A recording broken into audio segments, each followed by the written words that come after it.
if you're not as easily influenced as women are with their emotions and by the things that people say to them, then they have more trust in you and it's easier for you to take the lead and to be the man in the relationship. And that can change too. Like nobody's perfect. Like you said, like I'm not expecting you to never be down and not being firm in something. I don't hold that against you. Right. Then you can do your part of being the feminine, emotional. Right. But if you got to hold the shit together, you got to fight back those emotions and press them down. Otherwise, the ship is going to sink. Yeah. Because the thing is, being a woman and being emotional feels very uncertain, like and shaky, you know, because the emotions come and go, or they last super long, or they get worse, or you forget about it, but then you freak out again. If you know that the man you're with is grounded and solid and he isn't gonna like go wishy-washy like you're wishy-washy with your emotions, then you know that you can count on him. And it makes it safer as a woman to come to a man like that with your emotions, because there is a part of it too where, you know, a woman isn't going to come to a man who's also super emotional with her emotions, because that typically doesn't go very well. And I'm not saying a man can't be emotional, but if you're not as easily influenced as women are with their emotions and by the things that people say to them, then they have more trust in you and it's easier for you to take the lead and to be the man in the relationship, because you're proving yourself. Right. And it's not like women are actively testing men all the time, but in some ways we do want to know that you're still the man you say you are. Right. Yeah. And we can't just take your word for it. Right. Like there has to be something to prove that.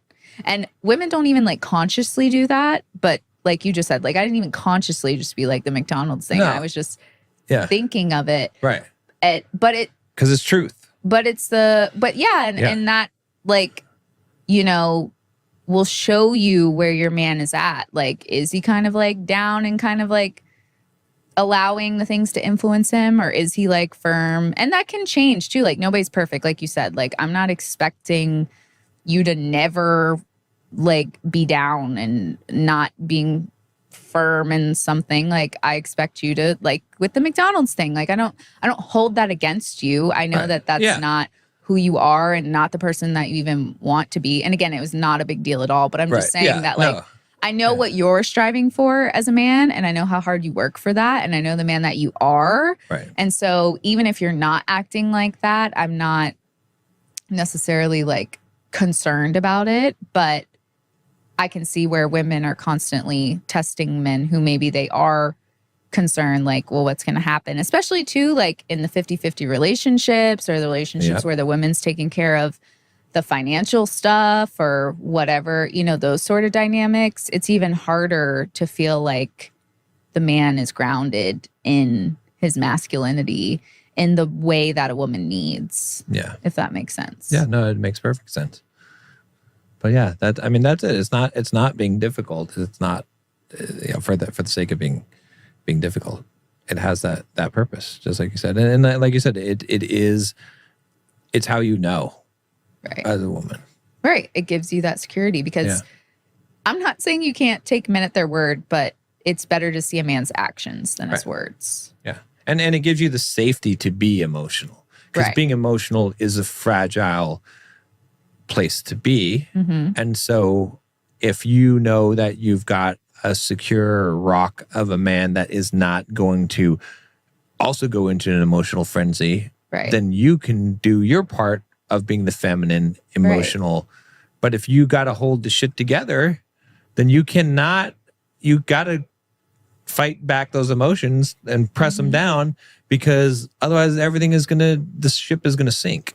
Yeah. Men need to realize that if they want a feminine woman, they have to accept what a feminine woman is. Because I still think a lot of men say they want a feminine woman, but they don't want to deal with her emotions, or you know, they want her to go to work and make money like they do. But that's like, you know, they're still not appreciating the feminine for what it is. And even like you said, I think it's a whole nother level of appreciation for the feminine to appreciate that we are difficult. Yeah.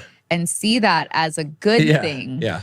Because like you said, and I mean, like, not to go into a whole thing, but there are ways that women also are challenged by men and things that women need to learn. And so it's not like just like women are just difficult to a man, just to deal with it.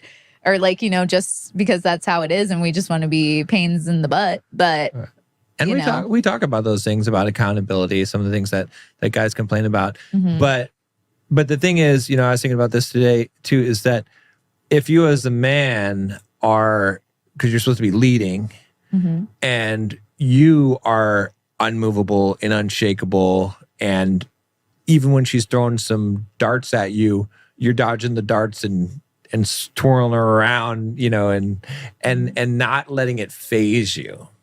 Right. Then she's going to want to be better.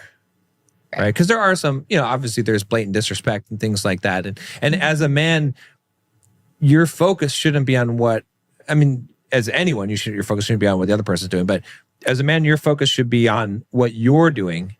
And if you are with a woman and you're unfazed and you don't let her get to you with the, you know, and she's being difficult, but you're responding in love, truly in love, and you're still not liking it, like her energy and her vibe is not, you know, she's just not responsive to that, or it's just, you know, it's not what you want, then get out. But don't get out because she got to you and is pissing you off.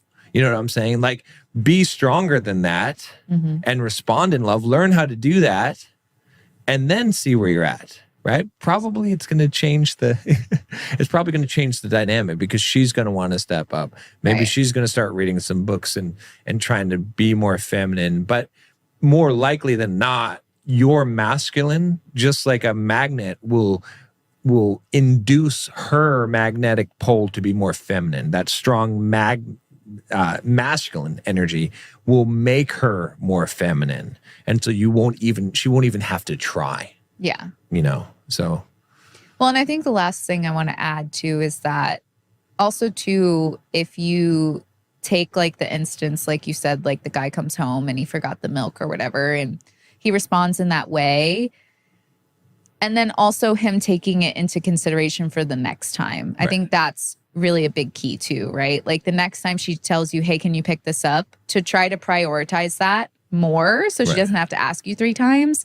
Because that will show her even more that you're solid in who you are and you're listening to her and you care about her and you care about like the relationship. Right, exactly. If that makes sense. Because I just don't want guys to be like, oh, well, I can just like poke fun at her and, you know, give her a hug when I mess up and that I don't have to think about the thing that she's actually upset about or testing me about or whatever. Right. Yeah. And in some ways, she might be testing you and it means nothing. Right.